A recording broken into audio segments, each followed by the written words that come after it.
Ayan, nasa ikatlong part na tayo ng ating art demo series. So, this time around, magpo-focus tayo sa lights and shades. Kapag tayo ay nagdo-drawing ng isang object o ng isang human figure or any figure, hindi sapat lamang ang shape o proportion nito. Kailangan din nating maipakita kung paano ito nakikita at nahuhubog ng liwanag. Isipin natin kung isang simpleng bilog. Kung lalagyan natin ito ng outline, katulad ng nakikita nyo sa illustration, mukha lang itong flat surface. Pero kapag nagdagdag na tayo ng tamang light at shadow, unti-unti itong nagiging isang dimensional na sphere. So sa illustration, makikita nyo, ini-establish ko yung sphere. Hindi na siya isang circle.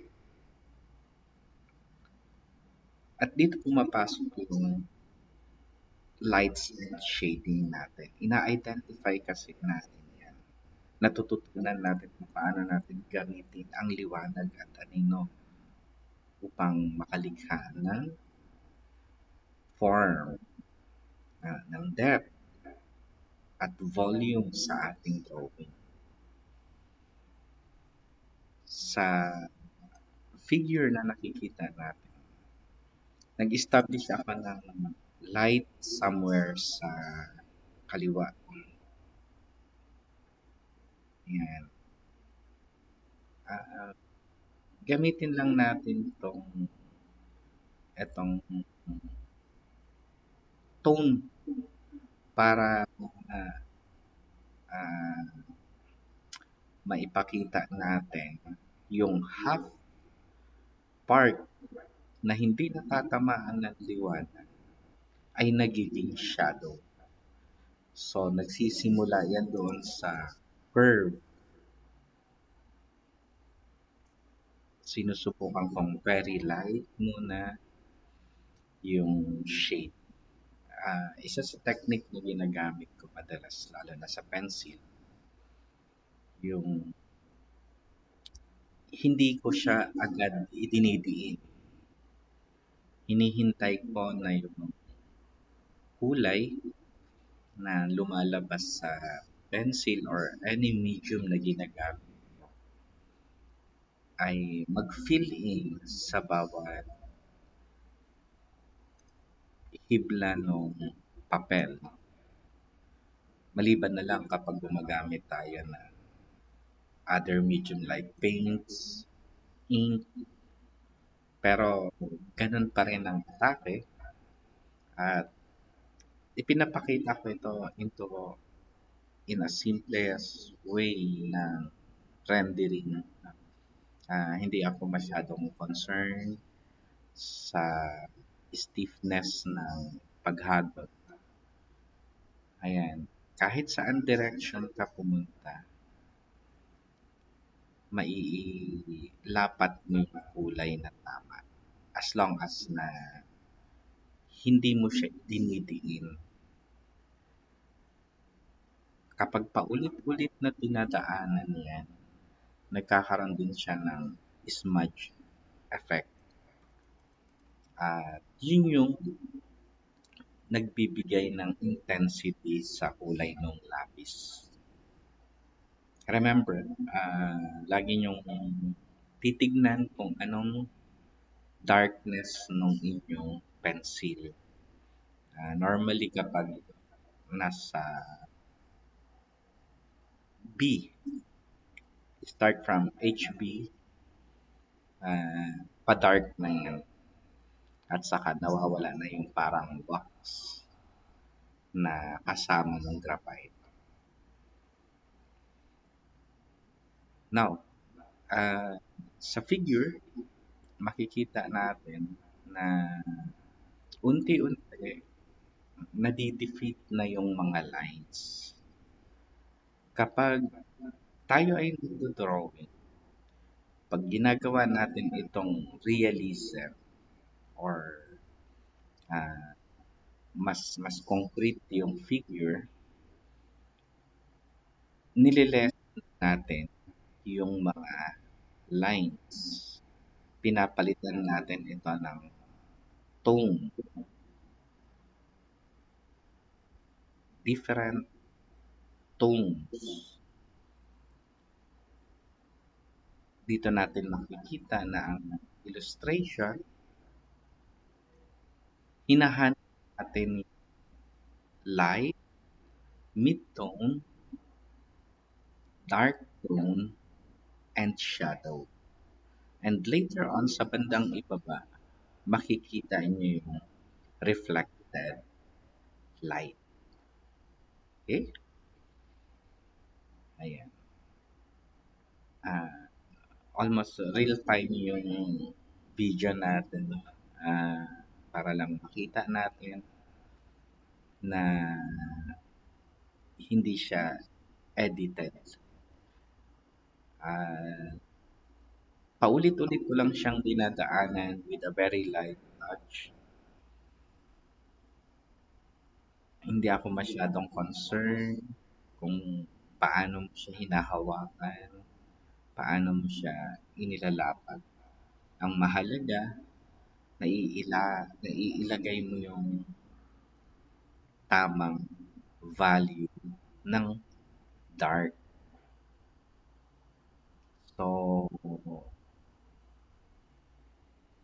papansinin ninyo, sa paglalagay ng dark tone, hindi muna natin siya ginigrade from ah, darkest tone to lightest tone. Kung hindi, ina-identify lang talaga natin yung mga portion na hindi tinatamaan ng liwanag. Lagi nating ino-observe yung pinanggagalingan ng light, saang direction siya tumatama towards the object, at saan napupunta ang shadow, at kung paano natin unti-unting binubuo ang value mula sa lightest hanggang sa darkest area. Sabi nga, light reveals the form, while shadow defines the form. So, habang pinapanood nyo ito, pwede nyong sabayan, scratch yung pencil nyo, try to make yourself comfortable in doing some smudges using your pencil.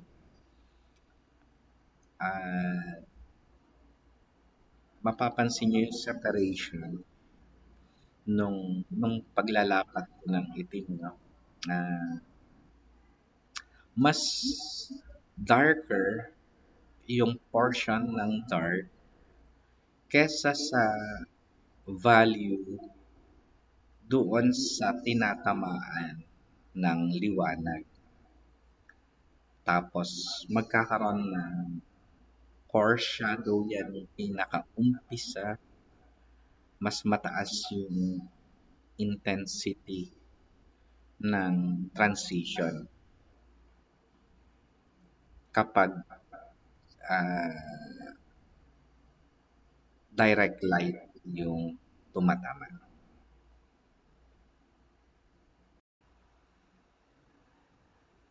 Ngayon sa observation, siguro alam na natin kung ano yung tinatawag natin ng liwanag. Ito yung illumination na tumatama sa ating subject. Maaari itong manggaling sa araw, yung natural light, o ilaw ng isang bumbilya, may different illuminance din yan. Tapos, kung ano mang source na pinanggagalingan ng liwanag. Meron kasing mga very low light na tinatawag. At kapag naiipakita natin, nabubuo na natin ang isang magandang out. So, katulad halimbawa ng mga painting ni Amorsolo, ramdam na ramdam ko yun. Anong oras nangyari yung painting? Anong tawag dito? Condition ng scene. So, sa help ng colors, napapalabas natin yun. For the meantime, ang observation natin ay nakatuon lamang sa direction ng light na tumatama sa isang object.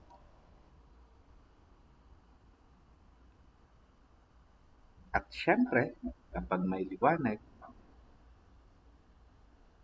may mga bahagi din namang hindi direktang inaabot ng liwanag. Dito pumapasok ang shading. Siyempre, ang shading ay ang paggamit natin ng iba't ibang values mula sa light hanggang dark para ipakita ang pagbabago ng surface habang ito ay tinatamaan ng liwanag. Siyempre, mahalaga ito sa drawing dahil ang tamang paggamit ng